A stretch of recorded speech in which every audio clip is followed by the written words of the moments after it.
5 tips for successful pastoring. And again, successful refers to God's standards, not the standards of man or not the standards of a denomination or anything like that. And then, of course, secondly, I mentioned that it's obvious that moral purity, both inside and outside, are keys and essential to the gift and calling of anybody, especially a pastor who's going to be working in the local communities here. Now, we've talked about 2 of them in the last session. One was to build God's house, understanding it's God's house, not your house. Don't have an ambition to build your own work, but build God's work. And then secondly, the vision of the pastor should be consistent with the scripture, and it should include or be the Great Commission of Jesus Christ with no gimmicks, no manipulation. Now I want to deal with point number 3, and that is don't count the people. I don't know how many times I've seen over the years after I was pastoring where I would travel to other churches where I would see pastors looking around trying to see how big the crowd was, or have somebody count the number of people that came in, or keep constant, and they make an excuse. They even though the scripture very clearly, I want to read this, very clearly tells us it's a sin to do that, because you're not trusting in God, you're trusting in the crowd or the size, like Gideon might have been doing, or some of the other miracles. And again, when we're going into battle, there are times where God told the children of Israel and the leaders to count the people. And when Jesus did supernaturally, he sat the people down, the 5,000, in groups of 50s, and they fed them out that way. That's an understandable thing. It's a work of a miracle. But now, just with the local church itself, it's a gimmick. It's a misunderstanding of what the call of God is. Um, 2 Samuel chapter 24, verse 10 through 15 says, "And the Lord and David's heart smote him after he had numbered the people." And then God gave him 3 choices when the prophet Gad came in to David and told him, "You've sinned. You were trusting in God and the attendance, how big your crowd was, how big your kingdom was. And you were thinking that that measures out to be God's standard, but you were wrong." And David's heart was smote by it.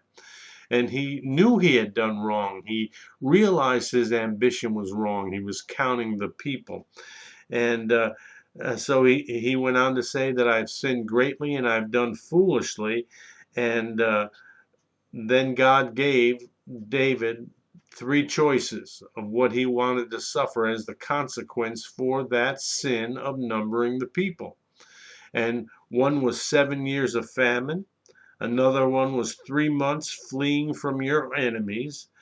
And the third one was 3 days of pestilence. And David said, "Let us fall into the hands of the Lord as opposed to our enemies, because the Lord might be merciful." And so God killed about 70,000 of David's people in his congregation under his kingdom. 70,000 suffered because of that sin. But again, it was only for 3 days. Now it tells us, trust in the Lord, not the attendance. Otherwise, people will suffer and your attendance will diminish. And you don't want that to happen.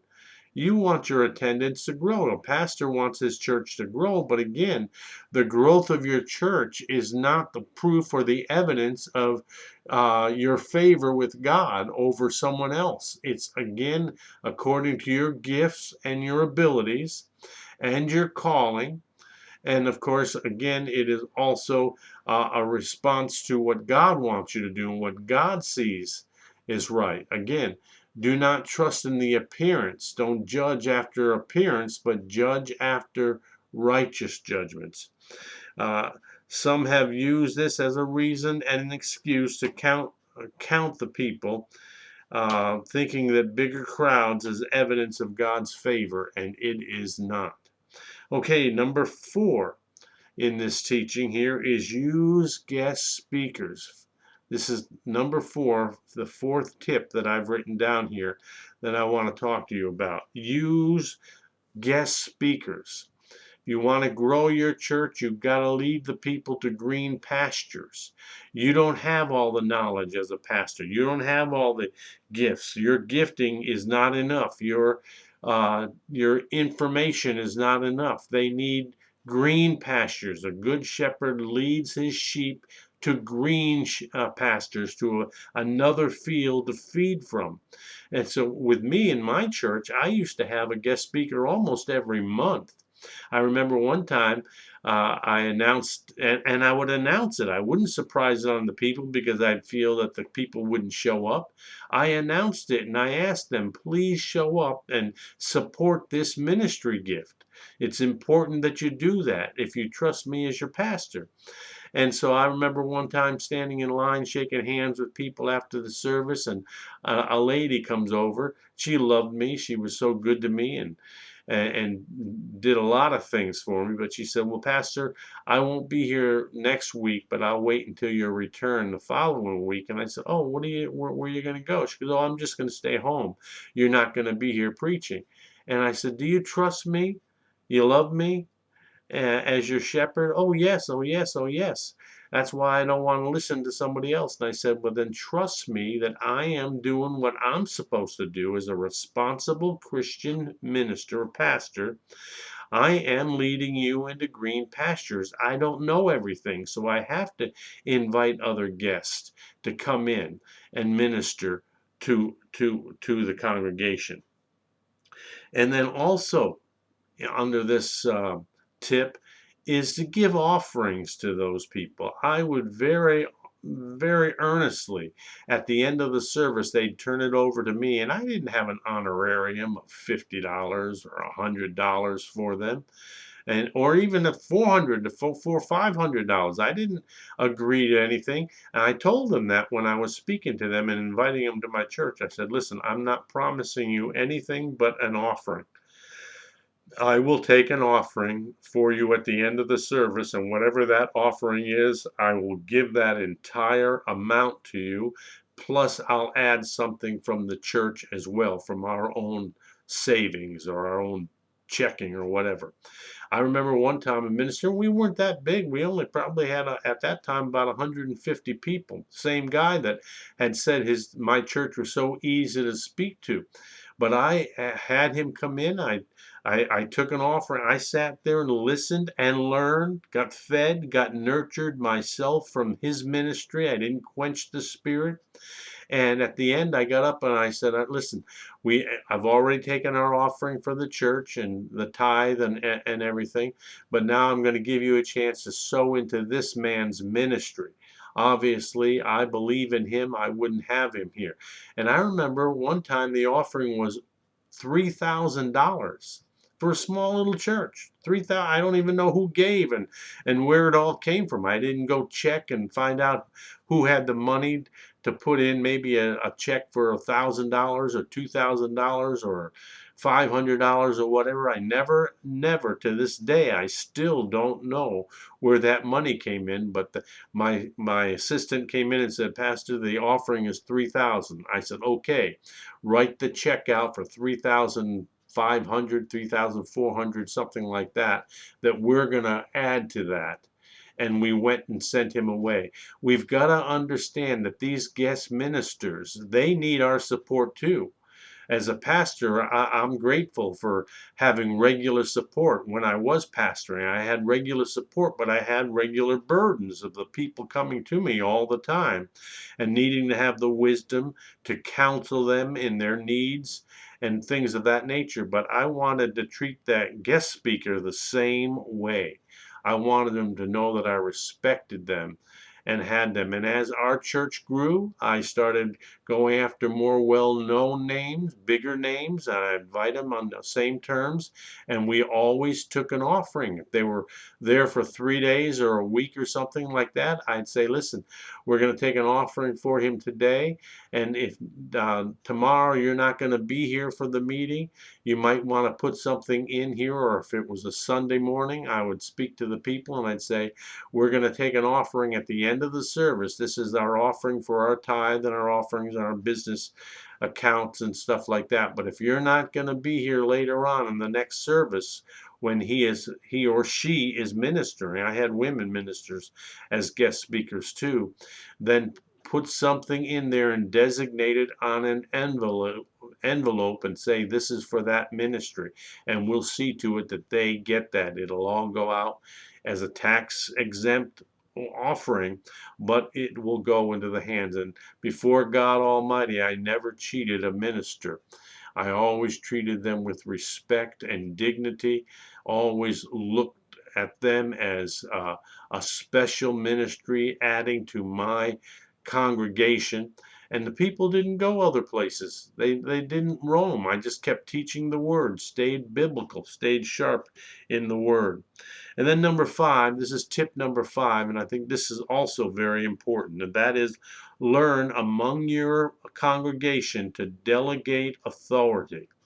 Learn to delegate authority in your local fellowship. The Bible says for us to quench not the spirit. Well, we don't want to quench the spirit of a guest speaker, neither do we want to quench the spirit of our congregation. If there's somebody that has something, has a testimony, give them an opportunity to share. Put them in positions of leadership if they've proven themselves, and don't demand them to go through the process of being cloned and become like you. Let them have their voice. Let them have their gift. Let the gift of God in them work and function. Learn how to let them in there, whether it's nursery, children's ministry, teen ministries, or just whatever ministry.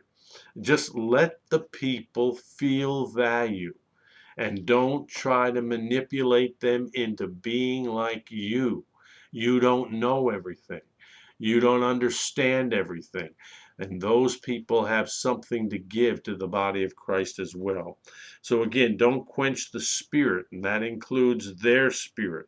Allow other gifts in the body to be gifts to the body. That's a key statement right there.